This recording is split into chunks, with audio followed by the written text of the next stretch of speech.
Good morning, everyone. I'm Anne-Marie Green. And I'm Vladimir Dutit. Thanks so much for joining us. We begin this hour with a stunning defeat ahead of this year's midterm elections. 10-term Democratic Congressman Joe Crowley was defeated last night in New York by a 28-year-old Alexandria Ocasio-Cortez. He is the number 4 House Democrat and was considered a potential successor to Minority Leader Nancy Pelosi, while she is a former Bernie Sanders organizer who, as recently as November, worked as a bartender. Ocasio-Cortez spoke about winning her very first ever race for office earlier on CBS this morning. It was just so shocking. We had felt so great all day, but to see what that feeling looked like and in numbers was really astonishing. Did you think you had a real shot at winning? I always felt like we had a shot and that we had a possibility to win, always, from day one. To help us break down this race, we are joined now by CBS News Chief Congressional Correspondent Nancy Cordes on Capitol Hill and CBSN political contributor Michael Graham. He is also politics editor for NHJournal.com and a Boston Herald columnist. Thanks for joining us, guys. Happy to be here. Nancy, we're going to start with you. Crowley is the first congressional leader to fall in a party primary since former Republican House Majority Leader Eric Cantor lost to a Tea Party challenger in the 2014 midterm election. What went wrong here for Crowley? Well, a couple of things. First of all, he's someone who hasn't faced a primary challenge since 2004, so he had probably gotten a little out of practice. And in a way, what happened to him is similar to what happened to Cantor in the sense that they're both leaders in their party, both very focused on what's going on here on Capitol Hill, inter-party politics. In his case, even more so because he was working to sort of cement support for a possible run for Democratic leader at some point if Nancy Pelosi were to step away. And it may be that he simply took the eye off the ball in his home district, which encompasses parts of the Bronx and Queens. And in his opponent, you had a young, fresh face, someone who was very charismatic, burst onto the scene, who argued that she better represented the politics of the district and the makeup of the district. It's 70% minority in New York's 14th district, and she made the case that her opponent, who is twice her age, who spends a lot more time in Washington, had grown apart from the district, and she better understood the people that she was seeking to represent. And obviously, that resonated because this was not even a close call. She really walked away with the win, despite being outspent by something like 18-1. You mentioned that maybe he was out of practice in terms of running. Didn't he skip a debate altogether? He sent a stand-in in his place? He skipped a couple of debates, and that's right. He sent a surrogate to one of those debates, which really didn't sit well. And in fact, the New York Times, which is the hometown paper, obviously, in his district, actually printed an editorial and said, "Hey, what are we, chopped liver? You better worry, Congressman Crowley, that you're sending a message to your constituents here in New York that you don't have time for them because you're so busy with politics down in Washington." So he did eventually show up for a debate with Ocasio-Cortez, but by that point, it may have been too late. There are also signs that in the last few weeks of the race, he really woke up to the fact that not only was she getting a lot of attention in the national press, but that she was really making inroads in the district. But by that point, she had clearly cemented her support and felt comfortable enough that she even went to Texas over the final weekend of her campaign to protest outside a detention facility about families being separated. She wasn't even in New York pounding the pavement. She had a lot of supporters who were doing so, but she was down in Texas tweeting from the border. Yeah, Nancy, you know, it's such a fascinating story. I was also surprised when she left the district to go down to the border to protest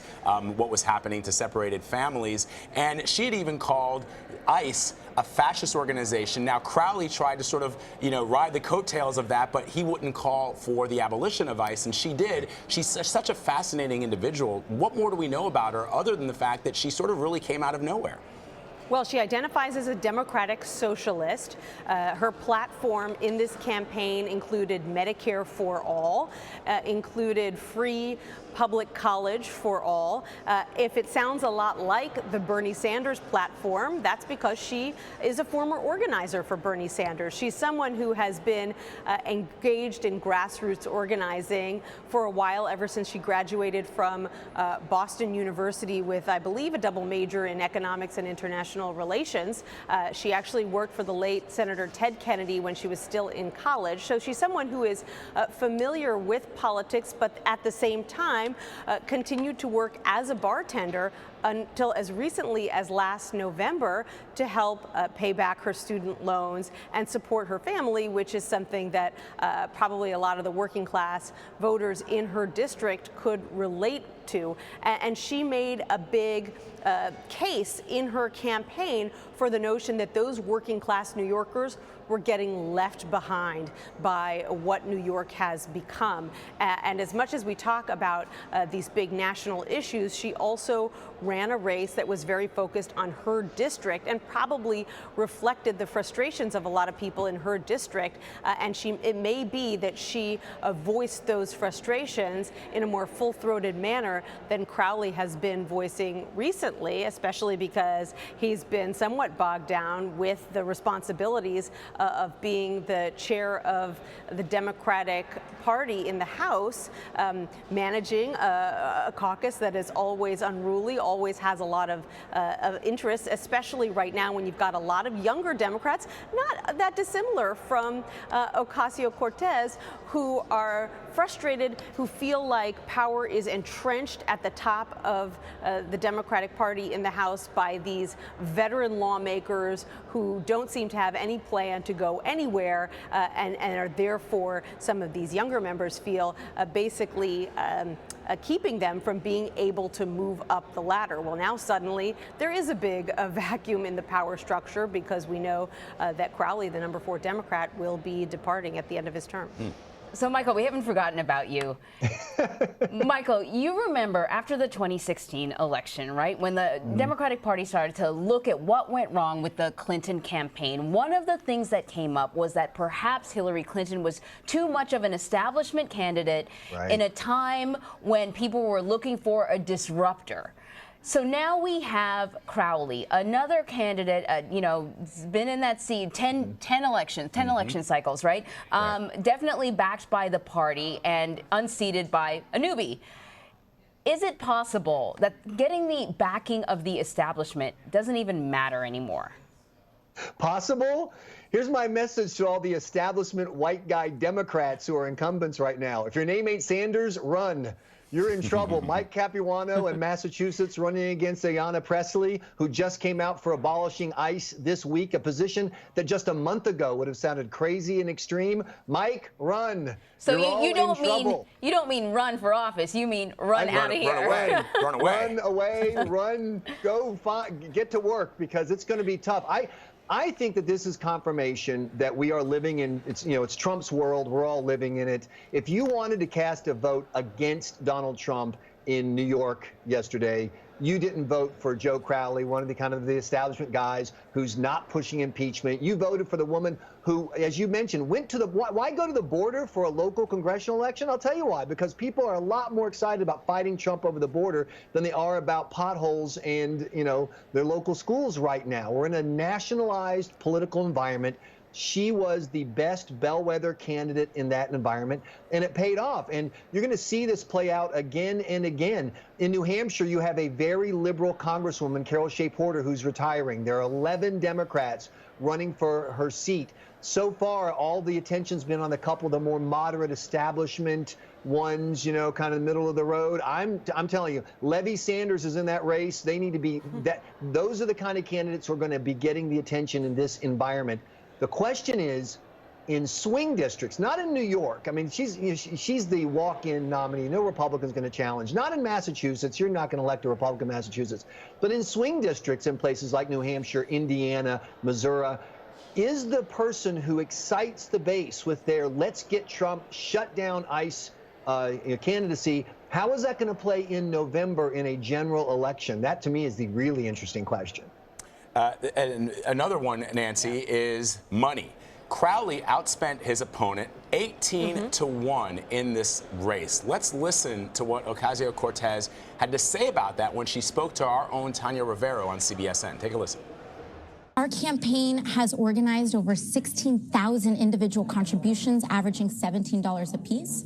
We have kind of blown through well past $200,000 for this race, all in small dollar working class kind of contributions. And why do you think that is significant compared to taking corporate donations? Absolutely. Well, there's no way that you can write policy without thinking of your donors if you're taking an insane amount of money from special interest lobbies. So by not taking money from lobbyists and by taking money from working class people, we can legislate for working class people.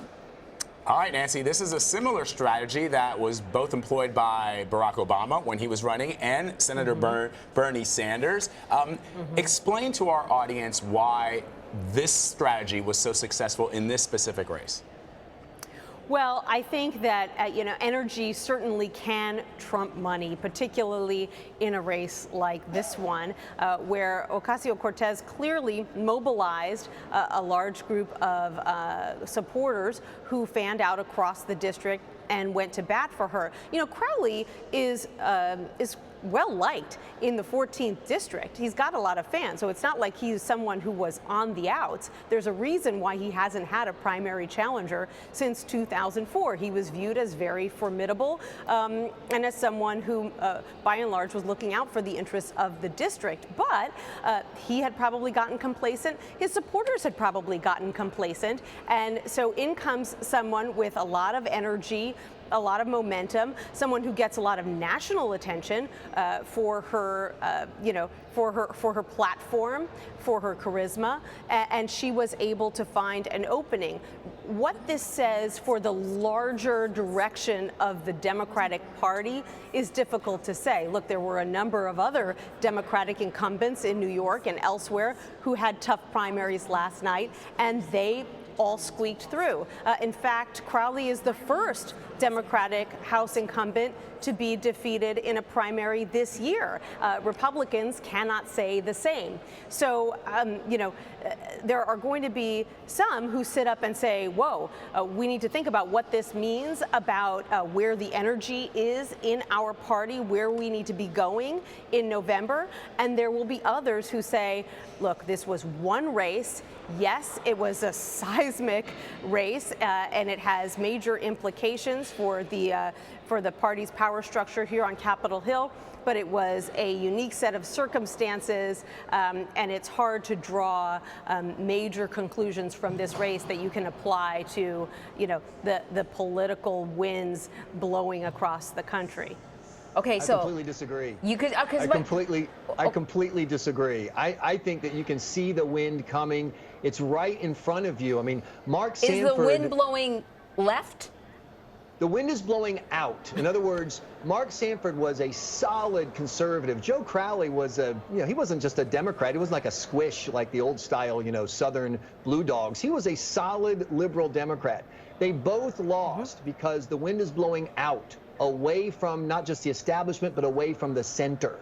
And I think you're going to start seeing candidates. We already see Republicans embracing Trump, everywhere.